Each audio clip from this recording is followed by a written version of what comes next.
I grew up in a broken home, just my mom and my grandma, and it was the three of us for a while. My mom had a drug problem for as long as I can remember, and one of the times that she got caught, she lost me in court, and eventually she won me back in court, and I came back to live with her and my grandma, and it was still really hard living with an addict, and it was that way my entire life. In 2005, we were in a really bad car accident. It was horrific. We were on the interstate and a semi-truck actually rolled over the top of our car. It was me, Marianne, Tony, and our daughter Mandy. And this truck left hundreds of feet of skid marks and rolled right over the top of our car. I didn't know any of this until like 2 weeks later. I was in the hospital with really, really bad injuries. I had skull fractures, my neck was broken.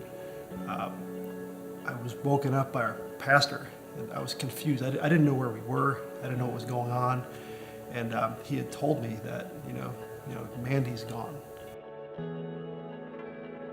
I was introduced to the Nation of Islam through my ex-husband. He was a member before I became involved. We got married, and of course, I started going to the meetings. I became a member in 2008. It was a strange situation.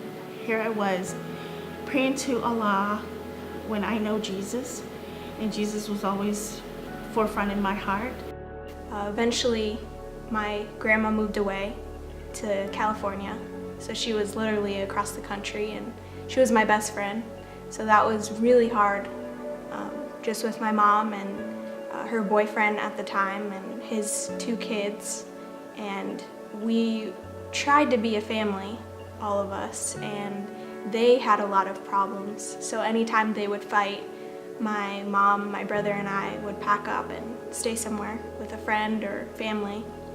My mom and her boyfriend would make up, and we'd have to go live with him again and just go through a constant cycle. And one time in particular, they got into a huge fight, and I just had to stay with some family friends that we knew when I was younger.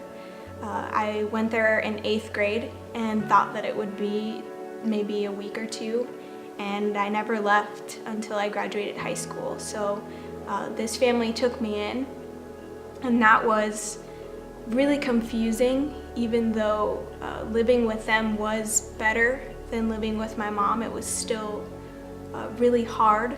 I felt out of place. The Nation of Islam is very militant, and there is rehearsed prayers. So I was given a prayer, and then I had to memorize. It wasn't that I talked to God from my heart. So going into that situation, it was a little strange to me. But I was married to my then husband, and I wanted it to work, and not sure what I wanted for my children, but I had to figure it out. And I always felt like I was on the fence. My soul never was settled. I just felt that there was something better, and I had to go and find that better, and I knew that better was Jesus. I stopped going to the mosque meetings, and therefore my relationship with my husband fell apart. And it was the realization that I had to find a home. I have to find a place for my children to belong, because I did not want them to grow up in the situation of Islam. Within that 1.5 years, I just did some soul searching and some deep prayer and asking God to forgive me. That's how I connected back to Him, is through deep prayer and asking for His grace and His mercy. This was an event that people would ask us. They'd say, wow, how are you getting through this? My God, you should be a nervous wreck. You should be falling apart. Yeah. You guys should be. This is the kind of bitter. thing. This is the kind of thing that ends marriages. It ends relationships. Right. But we sat there. We would talk to each other. We'd be thinking, wow, I'm not feeling all that. I'm not feeling bitter. I'm not feeling resentful. I'm not feeling angry. And the takeaway from it was, lives were changed as a result of it. People Yeah. saw our testimony, they saw what happened to us, they saw how we were handling it, and all we could do is, it's nothing we did. It's nothing at all we did. It's everything Jesus did. I was trying to figure out what the point was, and I couldn't.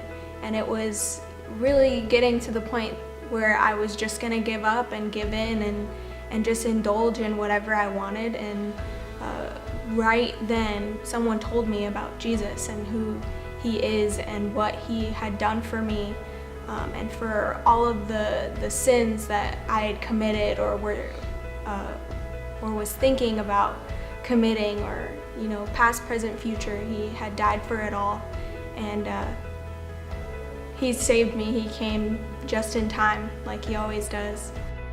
God has given me the strength and the courage to get up every day and do what I need to do to survive. And it's the love of him, the love of God, that gets me through. I know he'll carry me through the darkest times, the trials and tribulations, and it was always him who was there all throughout my marriage, all throughout that experience, and he carried me through.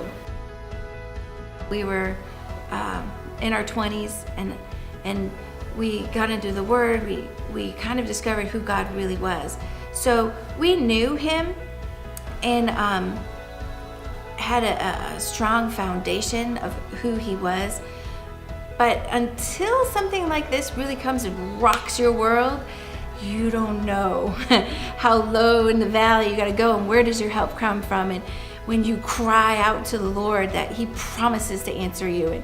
And with everything you have, you call on him and he promises to be there. And that's when you really are forced to grow. You're forced to grow closer to him and draw nigh to him. And that's really what we did. That's what made us stronger.